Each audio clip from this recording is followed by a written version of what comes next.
disturbing me. I'd much rather talk than work. Yet here I am, day after day, haunted by one thought. I must write, I must write, I must write. This is my study, the room in which I write my stories. Built it myself, actually. Cut the timber and fitted the logs. Made an awful mess of it. I do my writing here at the side of the room, because the roof leaks directly over my desk. Well, I moved the desk, but it covers the hole I left in the floor. The side of the room was built on the side of the hill, so in a heavy rain it has a tendency to slide downhill. Many's the day where I've stood in this room and passed my neighbor standing in the road. Still, I'm happy here. Although I don't get enough visitors to suit me. People tend to shy away from writers. They assume we're always busy thinking. Not true. Even my dear, sweet mother doesn't like to disturb me. So every day she tiptoes up here and leaves my food outside the door. I haven't had a hot meal in years. But I've done a good deal of writing. Perhaps too much. I look out the window and feel that life is passing me at a furious rate. So I ask myself the question, what force is it that compels me to write so insistently? Day after day, page after page, story after story. And the answer is quite simple. I have no choice. I am a writer. And while I'm writing, I enjoy reading the proofs. But the minute they appear in print, I feel horrible. I know they never ought to have been written. And I am miserable. Then the public reads it. Charming and clever. Charming and clever. Charming that a far cry from Tolstoy, or a fine thing, but Turgenev's Fathers and Sons is better. And so it shall be till my dying day. Charming and clever. Charming and clever. And when I die, my friends will walk past my grave and say, well, here lies so-and-so, a good writer, but Turgenev was better. I've been thinking, maybe I should give it all up one day. But what would I do instead? Well, I've never freely admitted this to anyone before, but to you here in the theater tonight, I would like to tell you. Ever since I was a small child, I have always,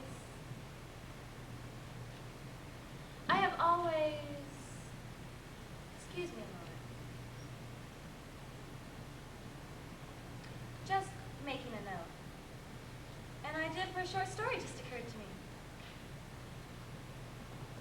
Now, what were we talking about? Well, no matter. My thoughts are consumed with this new story. See if this appeals to you. It starts in a theater. It starts the opening night of a new play. It starts with the arrival of all those dear and devoted patrons of the arts who wave and greet each other in the grand salon, commenting on how this one looks and how this one is dressed, scarcely knowing what play they're about to see that evening, with the exception of one man, Ivan Ilyich Terdyakov. If Ivan Ilyich Terdyakov, a civil servant, a clerk in the Ministry of Public Parks, had any ambition in life at all, it was the theater. Oh, he certainly had hopes and ambitions for higher office and had based his life on hard work, zeal, and patience. But he would not deprive himself of his one great pleasure, so he purchased 2 tickets in the very best section of the theater for the opening night performance of Rostov's The Bearded Countess. Well, as fortune would have it, into the theater that night came his respected superior, General Mikhail Brassilov, the Minister of Public Parks himself.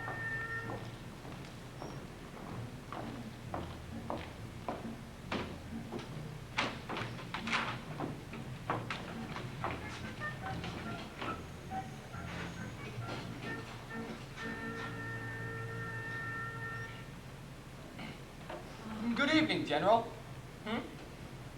Oh yes, good evening. Permit me, sir. I'm Terdyakov Ivan Ilyich. This is a great honor for me. Yes, Like yourself, dear General, I too serve in the Ministry of Public Parks. That is to say, I serve you, who's indeed himself the Minister of Public Parks. I am the Assistant Chief Clerk in the Department of Trees and Bushes. Oh yes. Lovely trees and bushes this year. Very nice. Keep up the good work. Excuse me, General. My wife would like very much to say hello. This is she, Madame Cherdiakov. How do you do? My pleasure. My pleasure, General. How do you do? Madame Brasilov, my wife, Madame Cherdiakov. How do you do, Madam Brasilov? How do you do? I just had the pleasure of meeting your husband. And I, my wife's husband. How do you do, Madame Brasilov? I'm sorry. My apologies. I hope you enjoy the play, sir. I will if I can watch it. Feeling quite pleased with himself for having made the most of a golden opportunity, Ivan Ilyich Cherdiakov sat back to enjoy the bearded campus.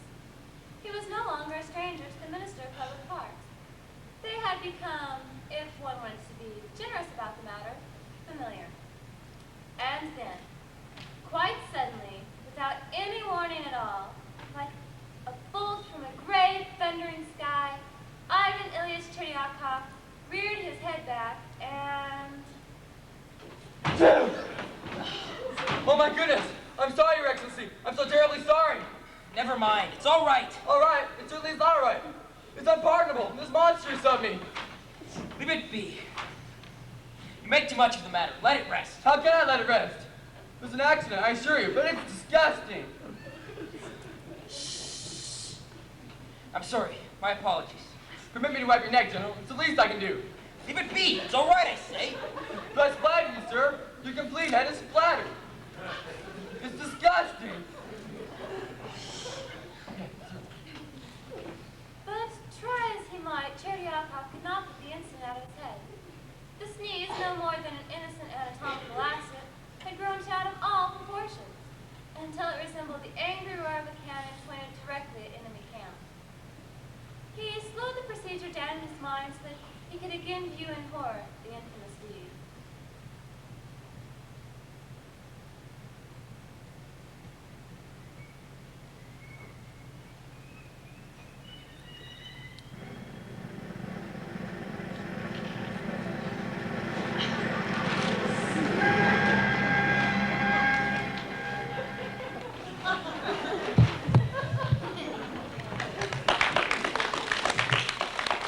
Charming, wasn't it, my dear?